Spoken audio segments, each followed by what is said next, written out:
Leyenda y realidad de una espía.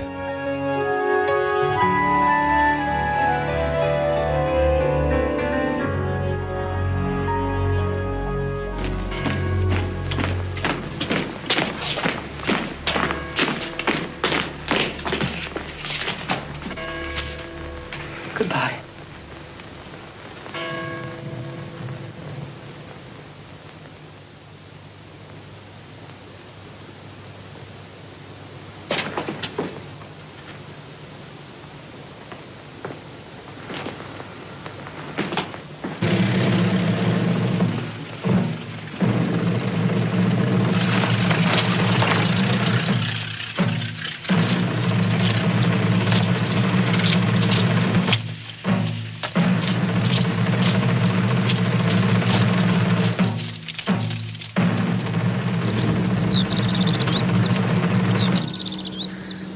That won't be necessary.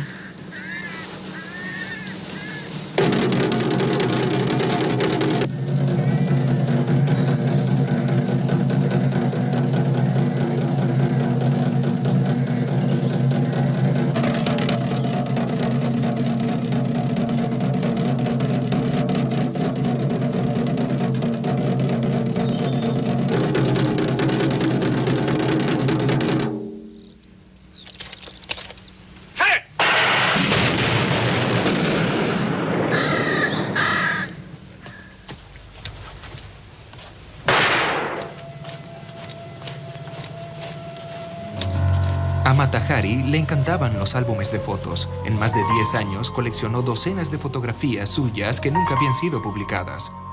Estos álbumes se salvaron milagrosamente después de su muerte. Ahora son mostrados por primera vez. La información de su caso está registrada en el expediente del Ejército de la Investigación Preliminar para el juicio. Mata Hari compareció ante el capitán Bouchardon 17 veces y a través de los interrogatorios nos cuenta la historia de lo que sucedió. Madame Cell es acusada con cargos de espionaje. ¿Es culpable o inocente? Capitán Bouchardon, juro a usted que nunca fui espía. Soy inocente. Soy holandesa. ¿Podría hablarnos de su pasado? Nací y viví en Leeuwarden hasta los 12 años.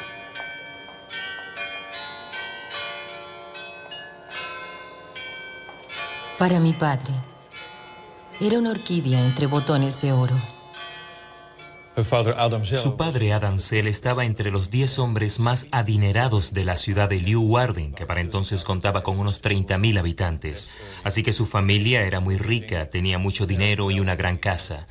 Él vendía sombreros y gorros, entre otras cosas, pero obtuvo su fortuna gracias a las especulaciones en las negociaciones petroleras en el lejano oriente y las Indias orientales holandesas. También especuló en el mercado de valores, pero fue tanta la especulación que perdió todo el dinero y luego abandonó a su familia. Se fue solo a Ámsterdam y La Haya, dejando a su familia en Leeuwarden. Luego se divorciaron oficialmente y unos meses después la madre de Mata Hari enfermó y murió en mayo de 1891.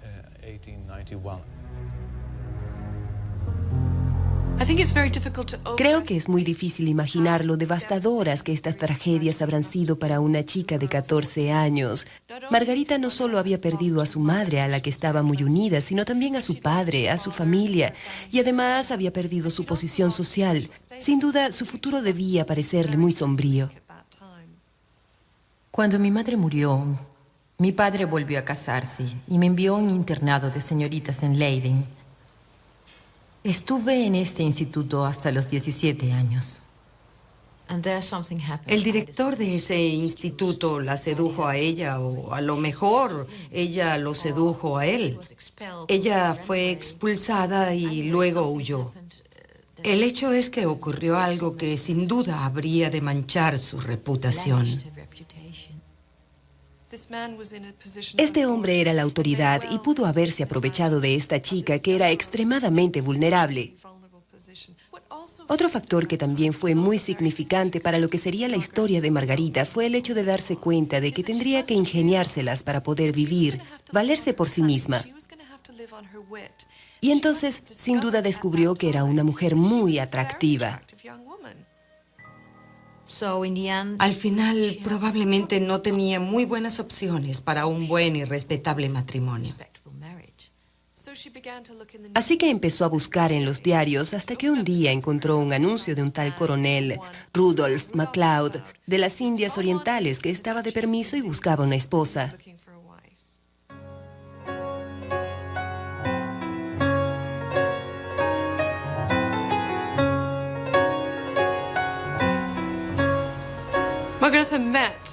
Margarita conoció al que sería su esposo, coronel Rudolph MacLeod, en el Museo Rijks, que era un lugar algo burgués. Y las cartas que intercambiaron en esa época dan la impresión de que hubo una especie de atracción instantánea entre ellos. Su futuro esposo casi le doblaba la edad. Era un hombre mayor, una figura paternal que probablemente era muy importante para ella. Era alguien que representaba estabilidad, que representaba autoridad y un buen futuro para ella. A raíz de la proposición de matrimonio, debió pensar que era una vía de escape porque el hombre tenía planes de regresar a las Indias. Y quizás ella creyó que era una escapatoria. También influyó la combinación de un bonito uniforme y el hecho de que era un hombre realmente apuesto. Margarita era sexualmente muy precoz y muy segura de sí misma. Escribía en una forma muy coqueta. Johnny, que era como un apodo que usaba ella para él. ¿Usó el fondo por encima de la rodilla o por debajo de la rodilla? También hay una referencia muy explícita al hecho de que planeaban tener relaciones sexuales antes de casarse. Me preguntas si quiero hacer algo atrevido. Bien, Johnny, ¿por qué no? Si en apenas una semana seré tu esposa. ¡Qué suerte que ambos seamos tan apasionados! Entonces él dijo, caramba, qué muchacha tan bonita. Ella lo sorprendió. Esa era la historia que mi madre nos contaba con mucha frecuencia. Me casé con Rudolph MacLeod el 11 de julio. Cuando nació nuestro hijo Norman, me llevó con él a las Indias Orientales holandesas.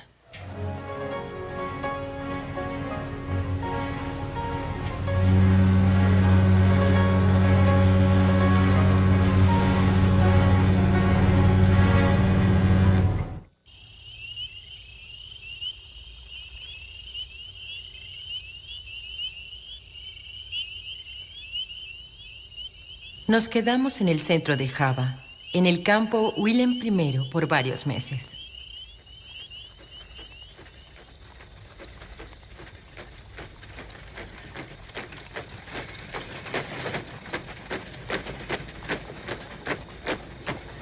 Luego, mi esposo fue transferido a Malang. Allí nació nuestra hija, a quien llamábamos Non.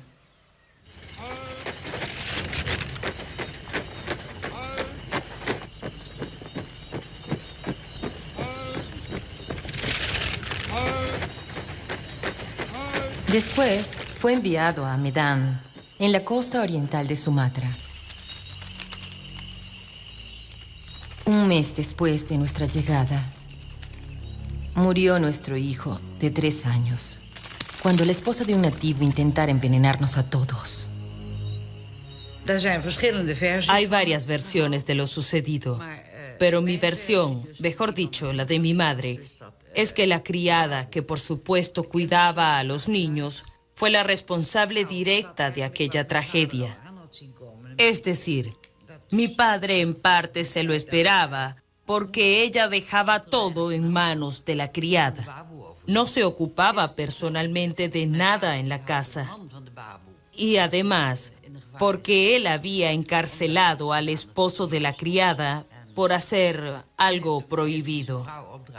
Entonces, el marido de la criada la obligó a eliminar a los hijos del mayor para vengarse, y lo hizo poniendo veneno en la comida.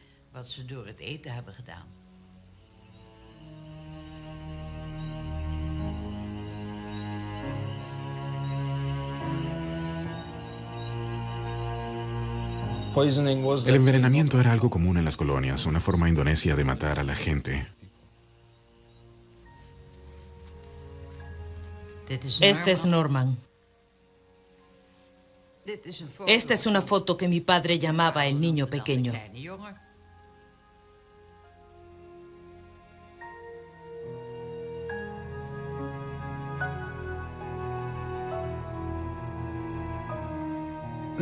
Mi padre estaba devastado. Le escribió una carta a su hermana que yo todavía conservo, donde dice que le había sucedido lo peor que le puede pasar a un hombre y que ya no veía la forma de seguir adelante. Él adoraba al niño. Seguramente tenía un gran sentimiento de culpa que probablemente se acentuaba con los reproches de su esposo, que le decía: debías estar pendiente del bebé. Has podido evitar esta terrible tragedia. De modo que ese horrible hecho la perturbaría por el resto de su vida.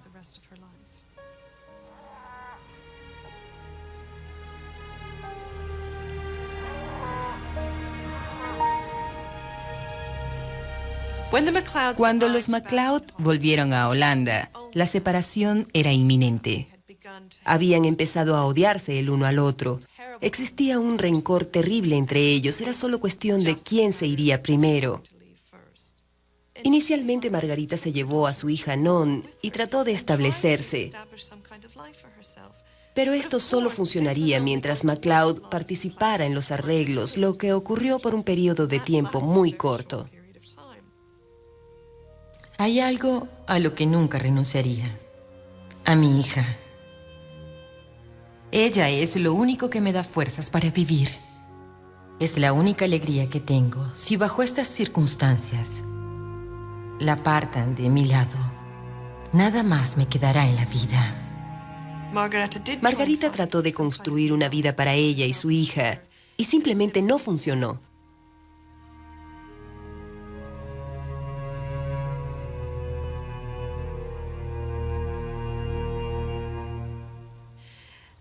Así que decidió irse a París.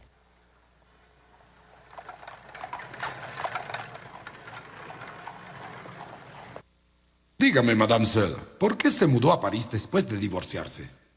Mi querido capitán, lo hice porque creía que París era la ciudad a la que iban todas las esposas.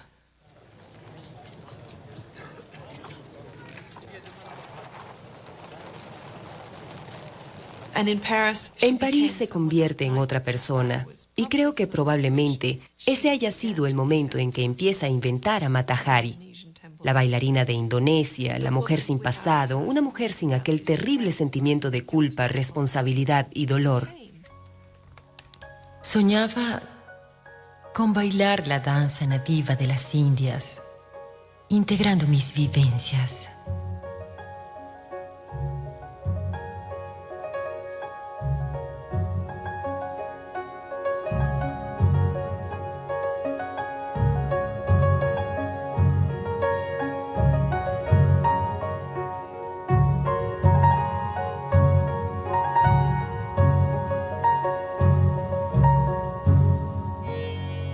Empecé en el Museo Guimí, bajo el nombre de Mata Hari, que en malayo significa ojo del alba, e inmediatamente comenzó mi carrera. Conservamos entre los papeles de la biblioteca una invitación a esa memorable fiesta de marzo de 1905, en la que se indica que la señora MacLeod ejecutaría 3 danzas: la invocación a Shiva, la princesa y la flor mágica, y también unas danzas guerreras en honor a Subramania, que era uno de los dioses guerreros de Holanda, entre cuyos símbolos se encuentra una pica. Y en las fotografías de la época se puede ver a Mata Hari con una pose guerrera y una pica en la mano derecha. También se indica que al final de la sesión, Mata Hari haría una demostración de marionetas javanesas.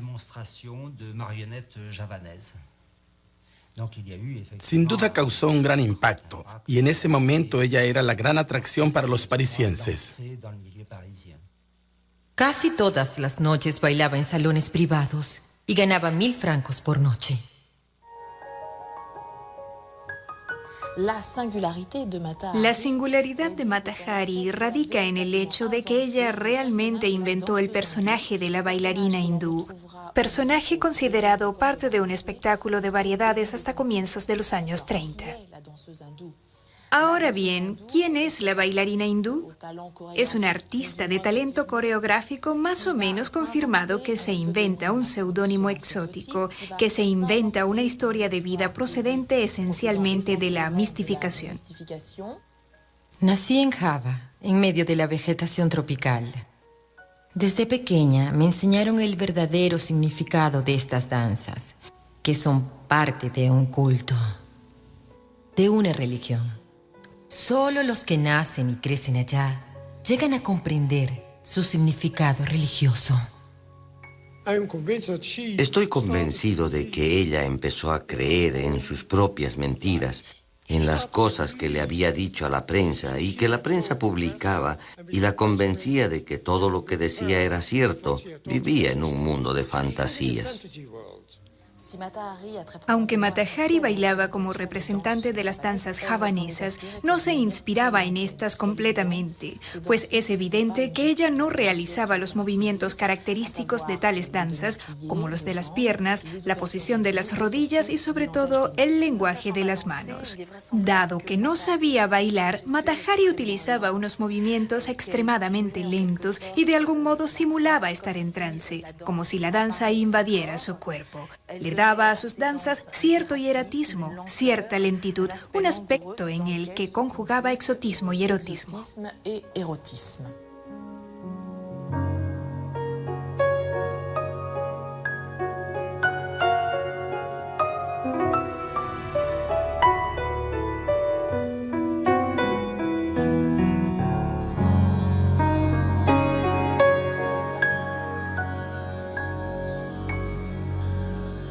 Madame Sel, ¿podría continuar con su testimonio?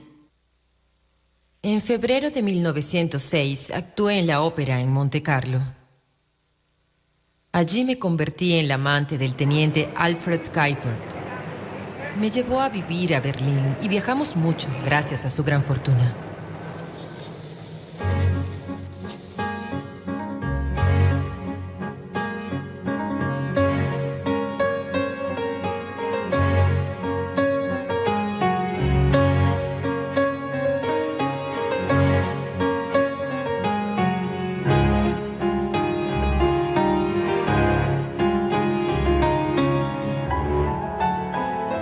En enero de 1907, bailé en Viena y él me acompañó.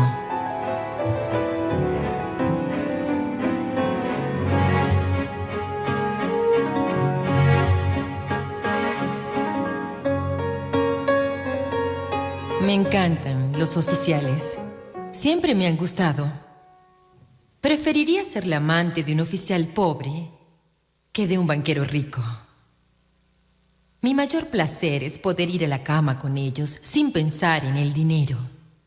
También me gusta probar con distintas nacionalidades.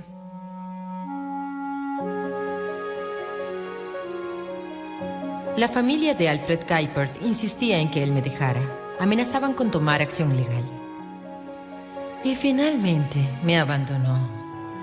Y me dejó 300.000 marcos.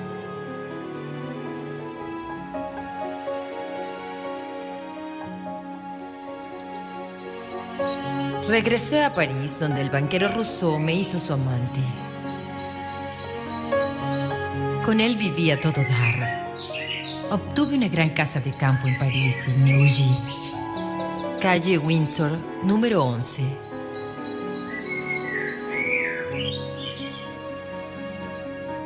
Y una mansión en Turín, llamada La Dorée. Usted misma ha dicho que es una mujer internacional y que poco antes de la guerra había tenido relaciones íntimas con 3 oficiales alemanes. El hecho de que haya tenido relaciones íntimas con ciertas personas no implica que tenga que ver con el espionaje. Ciertamente, como bailarina profesional, me relacioné con personas en Berlín sin ninguno de los motivos sospechosos que usted supone. Además, ¿cómo iba a saber que entonces habría una guerra? En junio de 1914 estaba en Berlín, preparándome para un contrato de 6 meses que había firmado con el Teatro Metropol. Luego se declaró la guerra. Y la policía trataba muy mal a los extranjeros. El presidente del banco me dijo que como yo había vivido 10 años en Francia, se me consideraba francesa. Y no quiso devolverme mi dinero ni mis joyas. Tuve que irme de Berlín sin un centavo. Cuando llegué a mi país, me sentía muy avergonzada. No tenía dinero, pero contaba con un viejo amor en La Haya, el coronel Barón van der Capellen, que era casado y muy rico. Recurrí a él y me instaló en La Haya, en un cómodo departamento. Sigue siendo mi amante. Mi estadía en La Haya fue muy triste.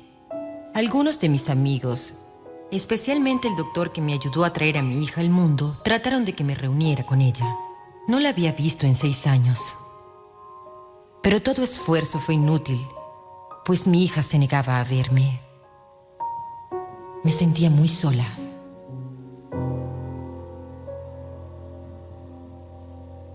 La última actuación de Mata Hari como bailarina fue en La Haya, pero no tuvo la recepción que esperaba. Añoraba el tipo de vida que había tenido en París, así que tomó la inconveniente decisión de regresar a la capital francesa.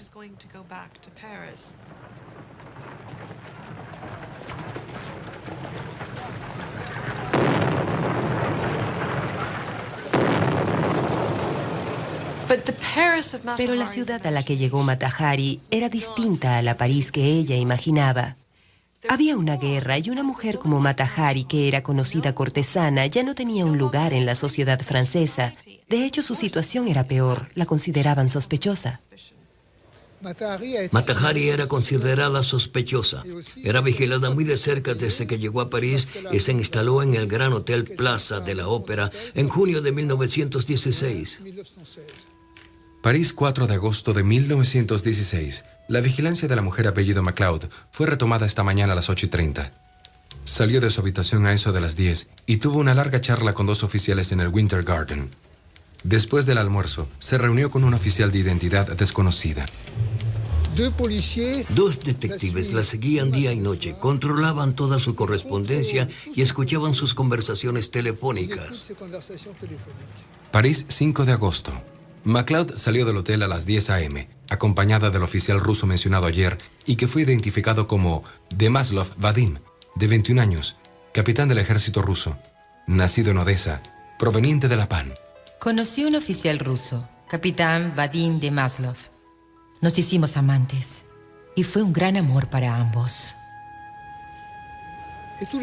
Estos detectives redactaban un informe de vigilancia que era entregado al capitán Ladoux, que era el jefe del contraespionaje francés. París, 6 de agosto. Se nos informó que MacLeod pensaba ir a Vittel por un remedio. Trató de obtener un permiso especial para entrar al área ocupada por el ejército.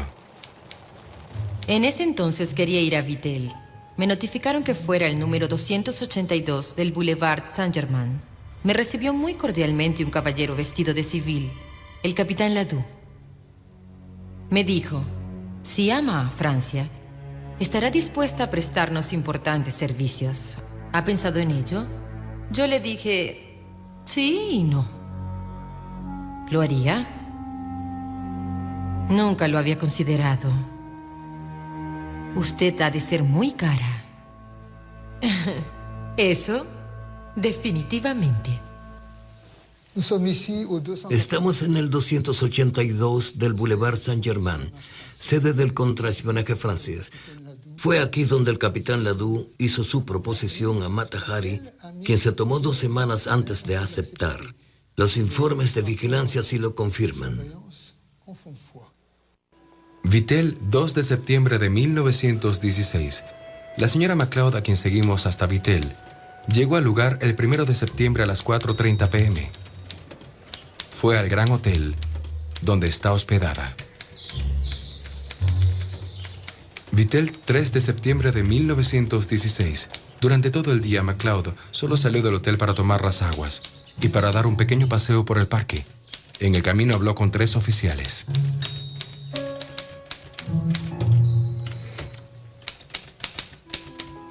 Supimos que se pasó el día esperando a alguien. En efecto, el capitán Vadim de Maslov, el oficial ruso que había pasado varios días con MacLeod en París, llegó en el tren de las 3:30. A las 5:30, los vimos besándose cerca de la ventana de la habitación de MacLeod. A las 6 en punto, fueron a pasear del brazo por el parque. El capitán de Maslov llevaba un parche en el ojo izquierdo, que no tenía cuando lo vimos la primera vez en la ventana. A las 7 p.m. regresaron para cenar y no volvimos a verlos.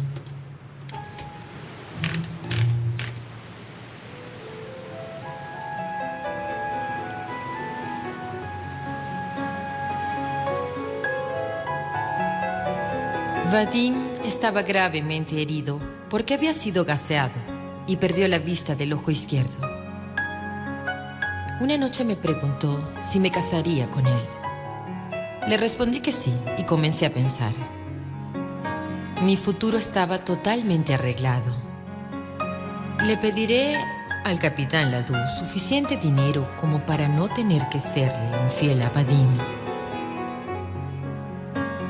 Al regresar a París, hablaré con Ladoux.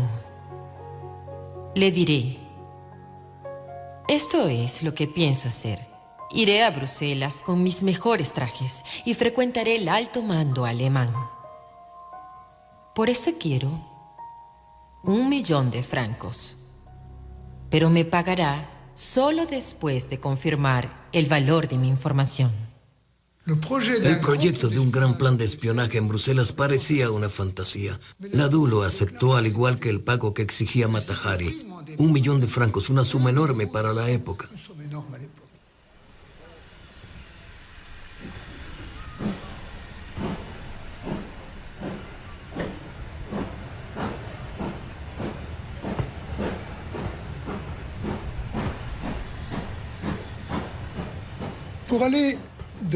Para ir de París a Bélgica, ocupada por los alemanes. Esta es la frontera de Francia, pasando por Holanda. Ladoux dejó que Mata Hari escogiera entre dos caminos. Un camino corto pasando por Suiza y Alemania y un camino muy largo que pasa por España. Decidí viajar a Bélgica por la ruta sur vía España. Abordé el Hollandia, que zarpó desde Vigo, y 6 días después llegué a Falmouth. Nada especial ocurrió durante la travesía. Pero ese camino largo pasaba por La Mancha, donde los ingleses desviaron el buque para inspeccionarlo. En Falmouth, unos policías y soldados abordaron el barco. Me sacaron del barco y me enviaron a la jefatura central de la policía londinense. Me habían confundido con la espía alemana Clara Benedix. Finalmente me liberaron, pero me prohibieron regresar a Holanda. Tuve que volver a España, donde había empezado mi viaje.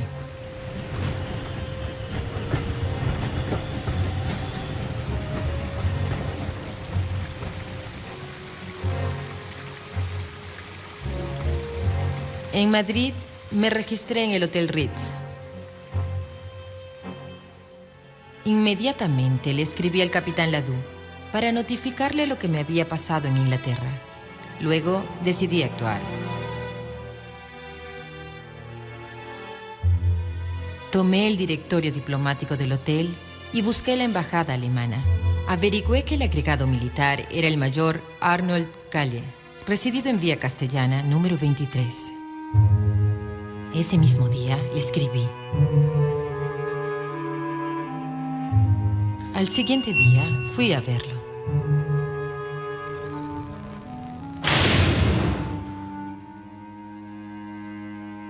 Esa noche le escribí al capitán Ladoux.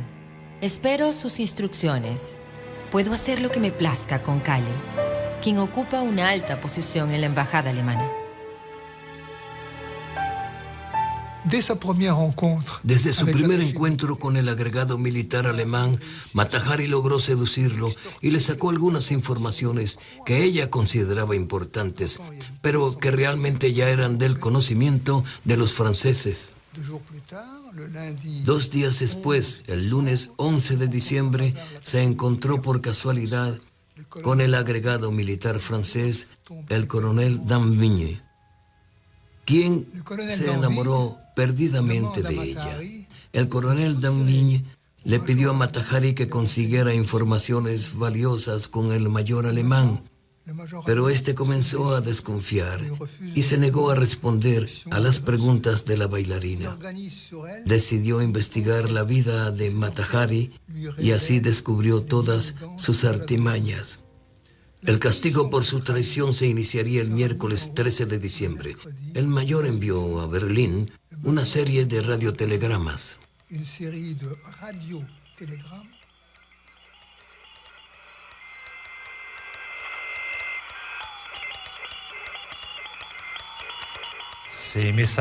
Esos mensajes fueron enviados por el agregado militar desde Madrid a Berlín y nuestro centro escucha de la Torre Eiffel logró interferirlos. Fueron descifrados por nuestro servicio de contraespionaje.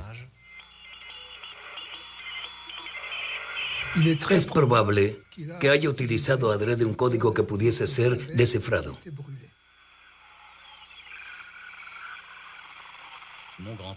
Mi abuelo estaba convencido de que los alemanes no sabían que nosotros conocíamos su código. No había ninguna razón para pensar que los telegramas no fuesen verdaderos. En esos radiotelegramas, el mayor Kale habla de Mata Hari como la agente H-21 que le había dado informaciones supuestamente muy completas. Y así el contraespionaje francés pudo detener a una supuesta y gran espía alemana. Los alemanes entregaron a Mata Hari a los franceses. Eso fue extremadamente torpe desde el punto de vista político, ya que los franceses necesitaban precisamente en ese momento demostrar que luchaban contra los traidores y los espías. Entonces, ¿por qué los alemanes nos entregaron una espía? Es algo que no entiendo. Naturalmente, eso nos favoreció, pero hay algo en la mente de los alemanes que me inquieta un poco. Al regresar a París fue vigilada durante 6 semanas, pero sin resultado alguno. El juez de instrucción Bouchardon ordenó que la arrestaran el 13 de febrero de 1917. La señora Cel Margarita, conocida como Mata Hari, hospedada en el Palacio Elíseo, de religión protestante, 1,75 m de estatura, con la facultad de leer y escribir, es acusada de espionaje y complicidad con el enemigo al intentar ayudarlos en sus operaciones.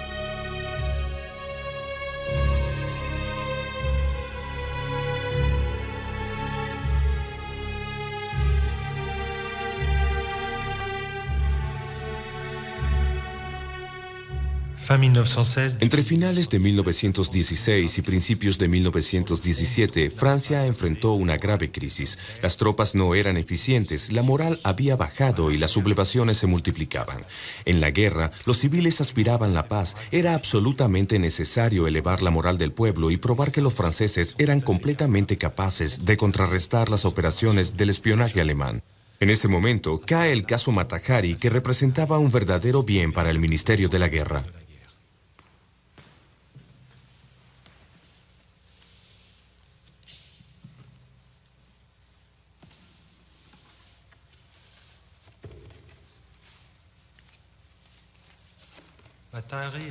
Mata Hari fue encarcelada en Saint-Lazare, en una celda individual como todas las detenidas. No disfrutaba de ningún tipo de privilegios. Estaba aislada del mundo exterior y para comunicarse debía hablar con su abogado o el capitán Bouchardon.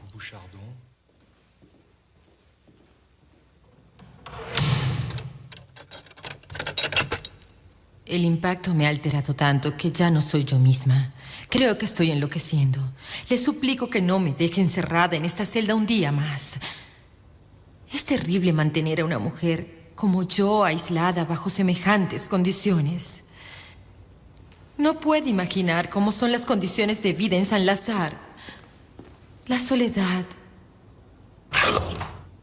la inmundicia y la degradación. El capitán Bouchardon era el oficial acusador, es decir, el juez de instrucción oficial. Se encargaba de interrogar a los testigos y a Mata Hari y de examinar las evidencias. También era el responsable de la vida de Mata Hari hasta el día del juicio. El capitán Bouchardon no quería mejorar sus condiciones de detención con el fin de desesperarla y obligarla a dar nombres de espías extranjeros. Me siento muy débil para levantarme. Anoche escupí sangre. Grité con terror, pero nadie me escuchó. Tengan piedad de mí. Escribía mucho. Escribía 2 veces al día al capitán Bouchardon, básicamente para quejarse de sus condiciones de vida, declarar su inocencia y también para pedir su libertad provisional. Se lo ruego, capitán. ¿Por qué me llevan a la desesperación en una celda donde enloquezco? Puede amenazarme, hacerme sufrir, pero no puedo decirle lo que no sé. Por favor, basta. Respetuosamente, Selma Matahari. A pesar de las espantosas condiciones de vida, Matahari no desmayó. No dijo nada con respecto a los alemanes. Esto obligó al juez Bouchardon a recurrir a la única prueba con la que contaba, a saber, el telegrama del agregado militar alemán.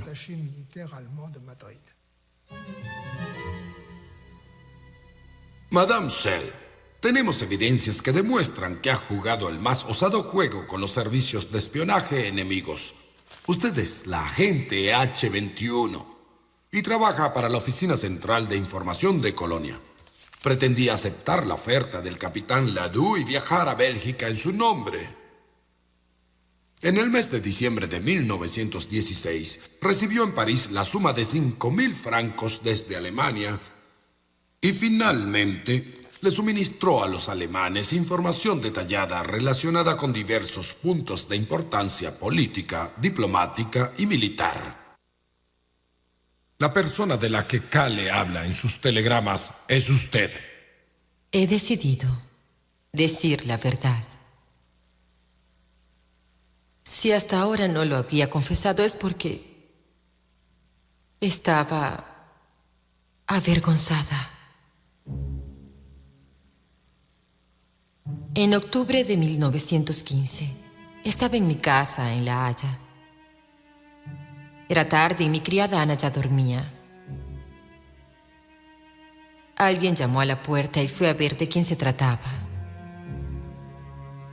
Frente a mí estaba el señor Kremer, el cónsul alemán en Ámsterdam, que había escrito para anunciar su visita, pero sin decirme por qué deseaba verme. Él sabía que había pedido un pasaporte para ir a Francia.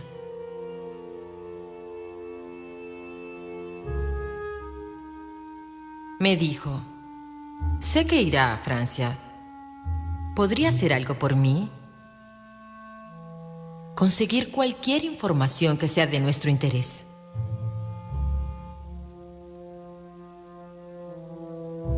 Si acepta, le pagaré 20.000 francos.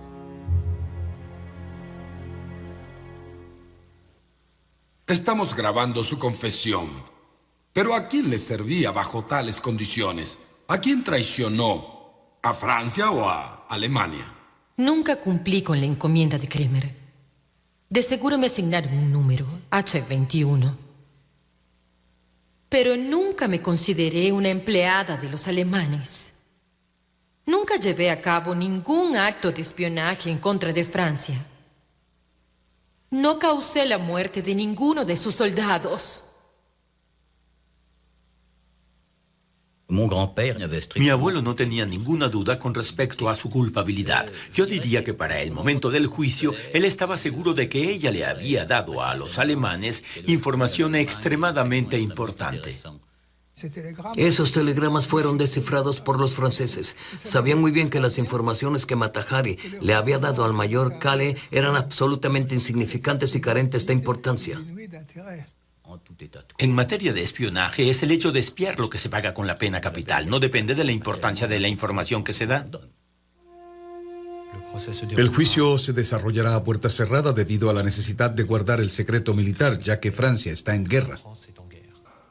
Es la señora Selma Margarita Gertrude, también conocida como Matahari, culpable de haber entrado al puesto militar de París en diciembre de 1915 con el fin de obtener información para Alemania, una nación enemiga, en Holanda, es la misma mujer culpable de haberle entregado al cónsul alemán Kremer documentos o información que ponían en peligro la seguridad de posiciones militares.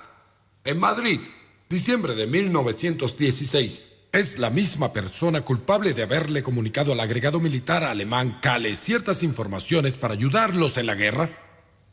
El juez militar respondió sí a las 8 preguntas que se hicieron debido a la situación de la época y a la forma en que fueron informados o desinformados. Solo podían condenarla a muerte por unanimidad.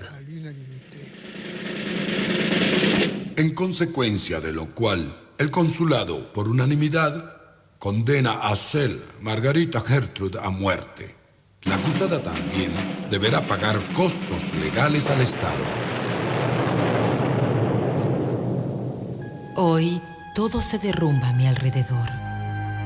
Todos me han dado la espalda, hasta el hombre por quien habría dado mi vida. Nunca hubiese imaginado que los humanos pudieran ser tan cobardes. Pero sí lo son. Estoy sola. Yo misma me defenderé. Y si tengo que caer, lo haré con una sonrisa de profundo desprecio.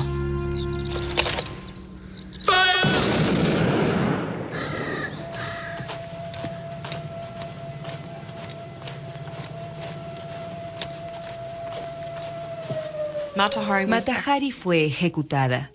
Pero como nadie reclamó el cuerpo, en París empezaron a correr los rumores de que Mata Hari se había salvado, que había aparecido un hombre en un corcel blanco justo a tiempo para salvarla, o que escapó porque al quitarse el abrigo y mostrar su hermoso cuerpo deslumbró tanto a los soldados que fallaron al disparar. Ah, sí. Esa historia la oí de mi mamá con todos sus detalles. Él estaba sentado atrás en un banco en el jardín y se enteró por el diario que la habían fusilado. Se quedó atónito. No porque fuera ella, sino porque según sus valores éticos, a una mujer no se le pone frente a un pelotón.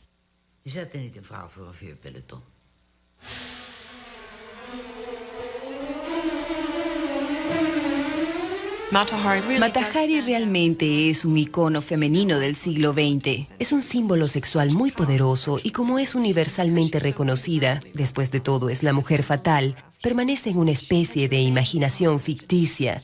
Y ahora cada vez que surge otro caso de una mujer, una agente de inteligencia, siempre se le compara con Mata Hari. Y esa es una forma de darle una connotación sexual al papel de una mujer en un mundo para hombres.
Ella fue al colegio agrario en La Haya y cuando se graduó todo estaba listo para ir a las Indias. Los boletos estaban reservados. Todo estaba preparado para salir y la fecha estaba fijada. Incluso el día antes, mi madre se fue a la ciudad a arreglar un vestido amarillo y por la noche le cosió los adornos al vestido y luego se fueron a acostar. A la mañana siguiente, mi madre fue a despertarla y yacía muerta en la cama. Murió mientras dormía. No tenía ningún rastro de haber sufrido en su paso a la otra vida. Simplemente falleció. Y eso sí fue algo que mi padre no pudo soportar. Además de todo, la había perdido a ella. Fue un hecho terrible para él. Fue demasiado.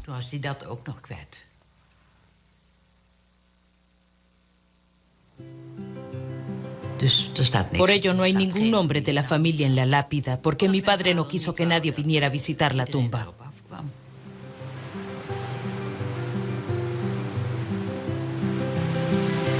Ja, dat houwelijk wat verbritsen, kreet voor eeuwig onderwijs, is weer naar Europa stitsen, maar je moeltje vol malaise. Ja, bezocht de vreemde stritten, in Parijs en in Berlijn, al haar jermoete feiten, bij muziek en brandewijn.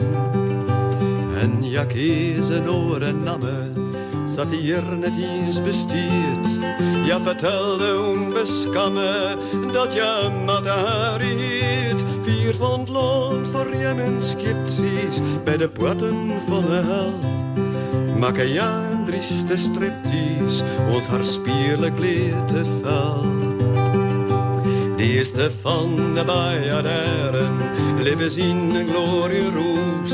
En bij hege militairen, via Gauws bij onhoes, doet de eerste vrootkrieg voeren en Parijs bedriegelij. Elle drocht haar uit de gloede van haar wilde nachtenwaai. In een cel met Brits en tonnen hebben ja haar feesten zet, via wierlijke spionnen. Matahari wist het net in het dichthuis Saint-Lazare.